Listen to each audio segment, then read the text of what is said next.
हम भी एक बहुत बड़े बाप के बेटे हैं, मगर हमारे बाप ने हमको क्या सिखाया था?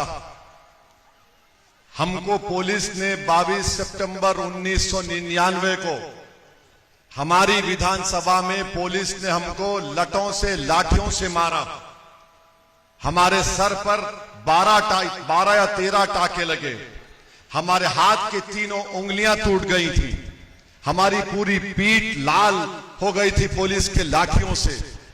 एक पुलिस का डीवाईएसपी अपनी सर्विस रिवॉल्वर से निकालकर हम पर गोली भी चलाया।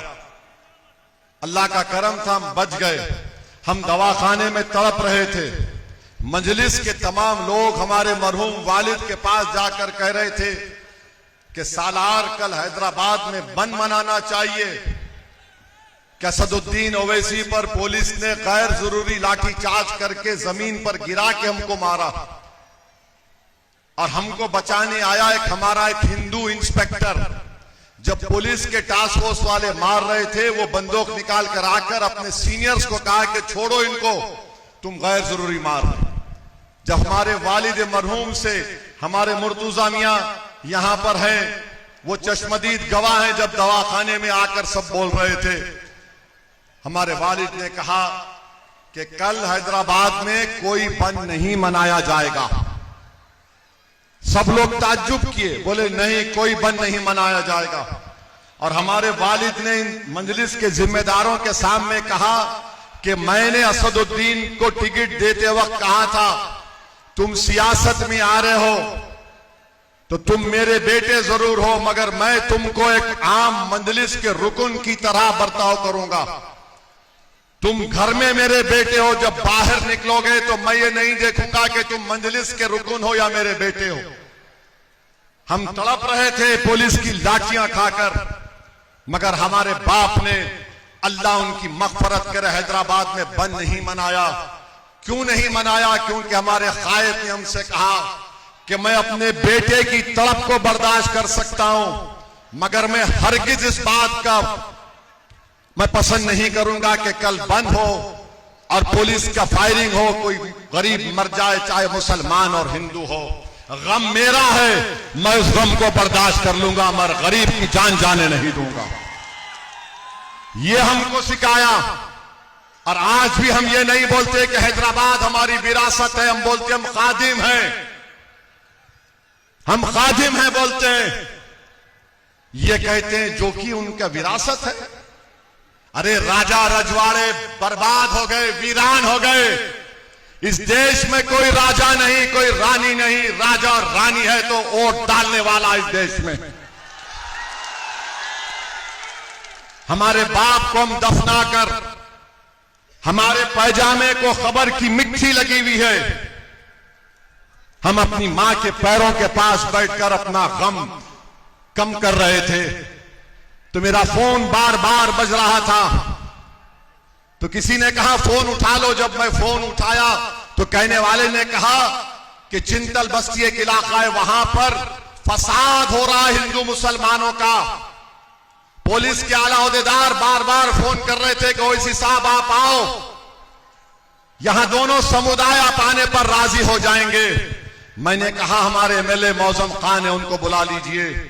फिर फोन आया तो मेरी मां ने मुझसे कहा, बेटा तुम्हारे बाप ने तुमको इस बात की तरबियत दी थी कि जहां पर गरीबों को जरूरत पड़ेगी तुम जाओगे, अगर आज तुम नहीं जाओगे तो हमारी अम्मा ने कहा कि तुम्हारा बाप वाकई में मर गया।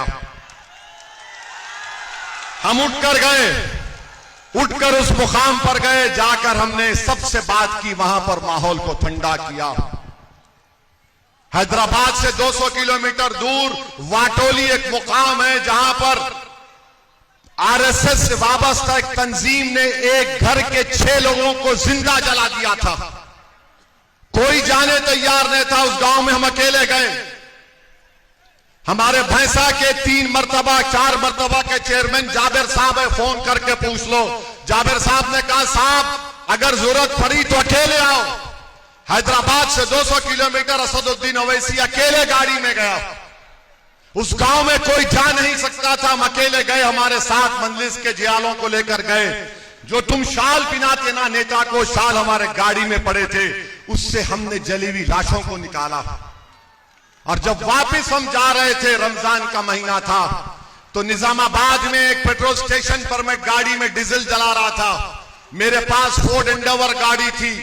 तो मैं देखा कि नमाज फजर पढ़कर एक ज़ईफ बुजुर्ग मेरे पास चलकर आए, आकर कहा कि तुम असदुद्दीन हो। मैंने कहा हाँ। उन्होंने मुझसे पूछा तुम कहां से आ रहे बेटा? मैंने कहा वाटोली में वाकया हुआ, हम वहां पर गए थे, वहां से जाकर हमने एहतजाज किया। उस वक्त के आंध्र प्रदेश के होम मिनिस्टर जाना रेड्डी साहब थे, आज भी बकायदे हयात हैं। हमने उनकी गाड़ी के सामने बैठ गए हम लोग और कहा कि इंसाफ करो। तो उस बुजुर्ग ने मुझे गाड़ी से उतारा, बेटा उतरो। मैं उतरा तो मेरे कंधे पर हाथ रखकर कहा कि तुम्हारा बाप मरा नहीं, तुम्हारा बाप जिंदा है, तुम गरीबों के लिए लड़ रहे हो। तो मैं आपको वादा कर रहा हूं कि इंशाअल्लाह ताला असदुद्दीन ओवैसी की जिंदगी में भी और असदुद्दीन ओवैसी के मरने के बाद भी मजलिस इत्तेहादुल मुस्लिमीन सीमांचल को ना छोड़ेगी और उसी वक्त हम खामोश बैठेंगे जब सीमांचल से इंसाफ होगा। मैं आपको बताने आया हूं कि 5 साल पहले आपने मजलिस इत्तेहादुल मुस्लिमीन को कामयाब किया था, एक फर्द को आपने कामयाब नहीं किया था। आपने जमात पतंग छाप को देखकर वोट दिया था, आपने किसी शख्स को देखकर वोट नहीं दिया था।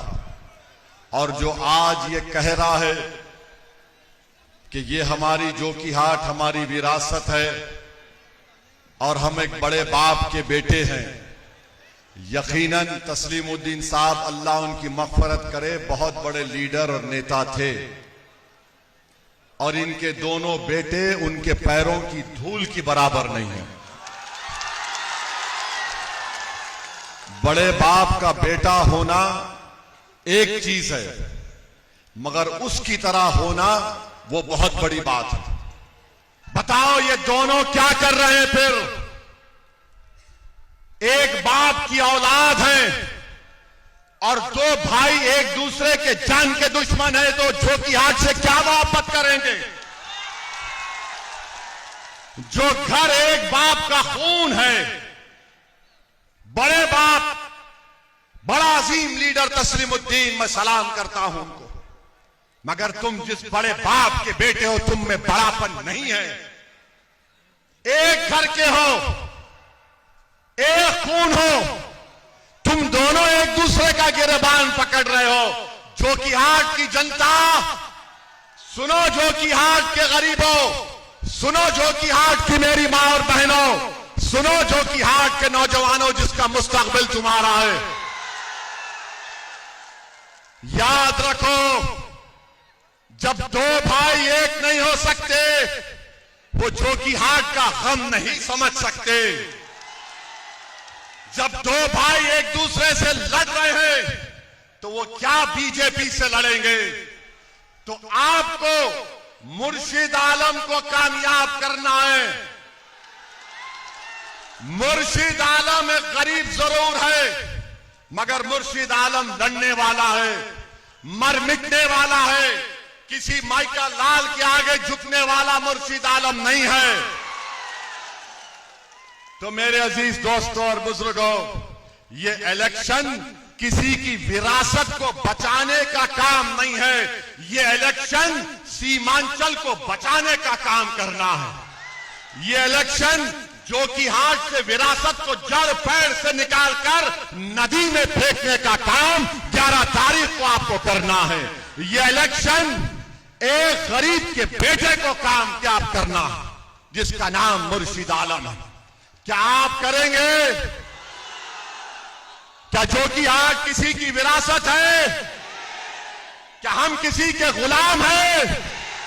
हम रसूलुल्लाह सल्लल्लाहु अलैहि वसल्लम के गुलामों के गुलाम हैं।